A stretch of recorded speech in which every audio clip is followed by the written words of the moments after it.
వీక్షకులందరికీ నమస్కారం. 2025వ సంవత్సరంలో ఫిబ్రవరి మాసంలో ఏ విధమైనటువంటి గ్రహగతులు ఉండబోతూ ఉన్నాయి?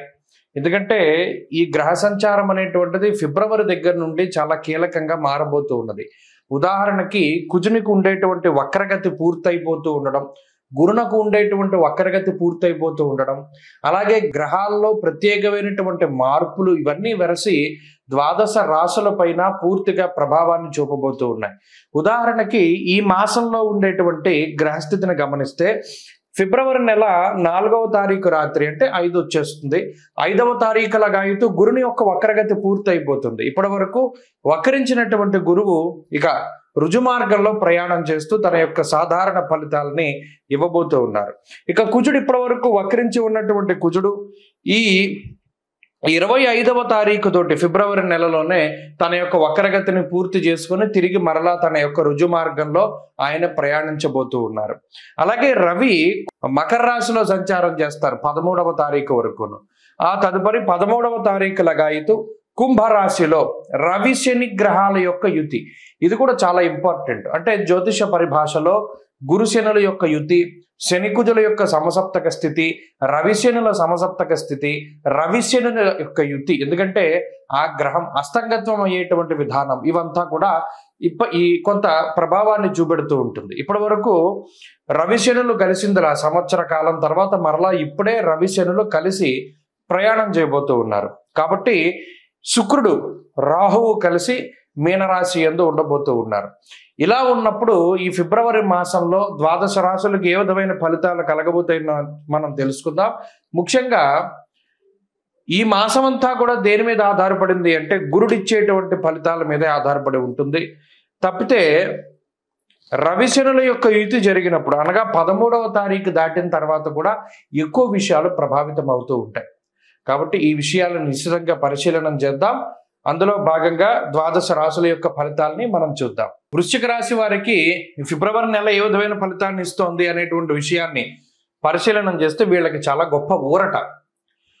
సప్తమంలో గురుడు ఉన్నారు, పూర్ణం ఫలితం గురుడు ఇవ్వాలి, కానీ గురుబలం తగ్గిపోయింది. గురుడు వక్రించినటువంటి తాలూకు ఫలితాలు గురువు వక్రగతిలో ఉన్నంత కాలము కూడా అంటే 2024 July, August, September, October, November, December, ఈ జూలై దగ్గర నుండి ఉండేటువంటి నెలలన్నీ కూడా ఈ వృశ్చిక రాశి వారు పడ్డంత మానసిక క్షోభ ఇంకొకళ్ళు పడలేదు. సప్తమంలో ఉండి వక్రించి ఉన్న వాళ్ళకి కుటుంబాలు విచ్ఛిన్నమైపోయాయి, వైవాహిక జీవితాలు నాశనం అయిపోయాయి. చిన్న చిన్న పొరపచ్చాలు, చిన్న చిన్న మాట పట్టింపులు, కూర్చుని మాట్లాడుకుంటే సద్దుమణిగిపోయేటువంటి విషయాలు, అది చాలా పెద్ద పెద్ద డెసిషన్స్ వరకు వెళ్ళేటువంటి సావకాశం ఆ గురుని వక్రగతి వల్ల కలిగింది. పక్క వాళ్ళ ఇన్వాల్వ్మెంట్ జీవితంలో చాలా ఎక్కువగా ఉండేటువంటి రోజులు అవి. ఇప్పుడు మారే పరిస్థితులు. సప్తమ గురుడు పూర్ణంగా మరలా శుభ ఫలితాలు ఇచ్చేటువంటి రోజులు ఆసన్నమయ్యాయి. ఈ ఫిబ్రవరి నుండి మే వరకు ఉండేటువంటి గ్రహస్థితి అంతా గురుడు కాపాడతారు. అయితే ఇక్కడ ఇంకో విషయం ఏంటంటే అష్టమ కుజుని యొక్క దోషం. అదేంటండి, ఎప్పుడు ఏదో ఒక స్థితి, అర్ధాష్టమ శను, అష్టమ కుజుడు, అర్ధాష్టమ రాహువు, ఇలా ఎవరో ఒకళ్ళు ఇలా ఇబ్బంది పెట్టినా కూడా గురుబలం ఉన్నంత వరకు ఏమీ చెడు జరగదు. ఆ గురుడు ఒక్కరు కాపాడతారు. అది ఎంత పెద్ద సముద్రమైనా, ఎంత లోతున్నా మునిగిపోతూ ఉన్న వాడిని ఒక చిన్న ధర్మాకోల్ షీట్ కాపాడినట్టు గురుడు ఏదో ఒక చిన్న వెసులుబాటు మీకు కల్పిస్తారు, ఏదో ఒకటి అడ్డు వేసి కాపాడుతూ ఉంటారు. అందుకని గురుబలం అంత ఇంపార్టెంట్ వృశ్చిక రాశి వారికి. ఇప్పుడు అది వచ్చింది. దానివల్ల అష్టమ కుజుడున్నా, అర్ధాష్టమ రవి ఉన్నా, అర్ధాష్టమ శని ఉన్నా, ఏమున్నా సరే మీరు బయటపడగలుగుతారు. ప్రధానంగా ఈ మాసంలో గురుడు, బుధుడు, శుక్రుడు, చంద్రుడు, ఈ 4 గ్రహాల అనుకూలత 45 నుండి 50% శుభ ఫలితాలకి కారణమవుతూ ఉన్నది. తత్ఫలితంగా గత 6 నెలలుగా చూసుకున్నటువంటి విషయాలన్నీ కూడా చాలా ఎదుగుదల ఈ మాసంలో కనబడుతుంది. వృత్తి ఉద్యోగాలలో, కుటుంబ పరిస్థితుల్లో, ఆధ్యాత్మిక సాధనలో, రాజకీయ రంగంలో, సినిమా రంగంలో, రియల్ ఎస్టేట్ రంగంలో, ఏ రంగంలో చూసుకున్నా, సాఫ్ట్వేర్ మొదలుకొని న్యాయస్థానం వ్యవస్థ వరకు అన్నిట్లోనూ ఉండేటువంటి వృశ్చిక రాశి వారు పీకల వరకు కూరుకుపోయినటువంటి పరిస్థితులను సైతం మీరు అధిగమించగలుగుతారు. ఇది చాలా గొప్ప మాసం. ఫిబ్రవరి మంచి అవకాశాలను ఇస్తుంది. అందిపుచ్చుకోవడానికి సిద్ధంగా ఉండాలి. అయితే ఇక్కడ ఇంకొక విషయం, తన కోపమే తన శత్రువు అనే విషయాన్ని దృష్టిలో పెట్టుకోవాలి. మనకి మంచి చేసేవాళ్ళు ఎవరు?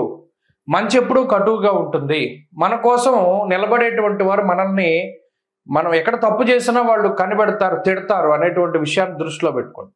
తిట్టేవాళ్ళు అందరూ చెడ్డవాళ్ళు కాదు. ఎందుకంటే మీ కోపం తగ్గించుకుంటే ఈ నెలలో మీరు బాగుపడతారు. ప్రధానంగా అష్టమ కుజుడు స్థాన నాశనాన్ని కలగజేస్తారు. ఉన్న ప్రాంతాన్ని వదిలిపెట్టి వేరే ప్రాంతానికి వెళ్ళడం. అర్ధాష్టమ శని, అర్ధాష్టమ రవి కుటుంబపరమైనటువంటి ఇబ్బందుల్ని కలగజేస్తారు. అయినప్పటికీ ఈ గురుబలం ఉన్న కారణం చేత యుక్తాయుక్త విచక్షణ, అంటే ఎవరు మంచి ఎవరు చెడు అనేటువంటి జ్ఞానం మీకు వస్తుంది. ఎక్కడ బైక్ మాట్లాడకండి, మీలో మీరు మాట్లాడుకుంటూ మీలో మీరు చక్కగా ఆలోచన చేసుకుంటూ ముందుకెళ్ళడం ద్వారా ఈ మాసం చాలా గొప్పగా ఉంటుంది. ఫిబ్రవరి నెలలో గత 6 నెలలతో పోల్చుకుంటే ఎదుగుదల కనబడుతుంది. కాబట్టి ప్రధానంగా ఈ మాసంలో ఎక్కువగా సుబ్రహ్మణ్యారాధన చేస్తూ ఉండండి. అలా చేయడం ద్వారా అనుకూలమైనటువంటి ఫలితాలు సిద్ధిస్తాయి. దక్షిణామూర్తి స్తోత్రాన్ని క్రమం తప్పకుండా పారాయణ చేయండి. దానివల్ల కూడా మంచి ఫలితాలు సిద్ధిస్తాయి. ప్రతికూలంగా ఉండేటువంటి గ్రహాలను కనుక గమనిస్తే శని, రవి, కుజుడు నిజానికి ఈ 3 చాలా పీడించేటువంటి గ్రహాలు, చాలా ఇబ్బంది పెడతాయి. అర్ధాష్టమ స్థానం, అష్టమ స్థానం వీటికి అత్యంత క్రూరమైన స్థానాలు. అయినప్పటికీ మీ అదృష్టం ఈ సమయంలో గురుడు వక్రగతిని వదిలిపెట్టి కేంద్రంలో ఉన్నారు. కాబట్టి అన్ని రకాల అవరోధాలని దాటగలుగుతారు. ఎన్ని రకాల విపత్తులు వచ్చినా మీకు దానికి తగినటువంటి, ఎన్ని చిక్కుముళ్ళైనా దానికి సంబంధించినటువంటి సమాధానాలు దొరుకుతాయి. ఎంత లాక్కుబడిపోయినా దానికి సంబంధించిన కీ దొరుకుతుంది. కాబట్టి భయపడకుండా, కోప్పడకుండా నిశితంగా ముందుకు వెళ్ళండి. ఈ మాసం మంచి ఫలితాలు వస్తాయి. కుంభమేళ 2025వ సంవత్సరంలో మొదటి నెలలో వస్తూ ఉన్నటువంటి అతి పెద్ద హిందూ పండగగా మనం దీన్ని చెప్పుకోవచ్చును. కానీ చాలామంది మనలో, అంటే కుంభమేళ అనగానే మనకి నాగసాధువులు కనబడతారు. అలాగే ప్రయాగరాజ్లో జరుగుతూ ఉన్నది, భారీ సెట్టింగులు కనబడుతూ ఉన్నాయి. నిజానికి కొన్ని కోట్ల మంది, 40 కోట్ల మందికి పైగా ఈ కుంభమేళాలో పాల్గొంటారు అని చెప్పి అధికారికంగా వినిపిస్తూ ఉన్నటువంటి మాటలు. అయితే ఇంత పెద్ద ఉత్సవానికి చాలామందికి రీజన్ తెలియదు. అంటే చాలామంది మనలో కుంభమేళానికి వెళ్తున్నాం, మేము స్నానం చేద్దాం అనుకుంటున్నాము, ప్రయాగలో స్నానం చేస్తాము, దాని తర్వాత గయ వెళ్తాము, దాని తర్వాత కాశీ వెళ్తాము, ఇవన్నీ చెప్తారు. నిజానికి అసలు మనం చేస్తూ ఉన్నటువంటి దానికి పారమార్థికం ఏమిటి, అంటే కుంభమేళ అంటే ఏమిటి, మనం అక్కడికి ఎందుకు వెళ్ళాలి, దానిలో ఎందుకు స్నానం చేయాలి. ముఖ్యంగా పేరు చూస్తే కుంభమేళ, ఇది హిందూ పదం. కుంభ అంటే మనం రాసుల్లో కూడా కుంభరాశి మనకి కనబడుతూ ఉంటుంది. ఒక పురుషుడు ఒక కుండని పట్టుకుని నుంచుని ఉంటాడు, అది కుంభరాశిగా ప్రతీతి. అలాగే మేళ అంటే కలయిక. నిజానికి కుంభమేళ అనే పేరు ఎక్కడి నుండి వచ్చిందంటే కుండలో ఉన్నటువంటి తేనె, అంటే దీన్ని ముఖ్యంగా అమృతం కింద చెప్తారు.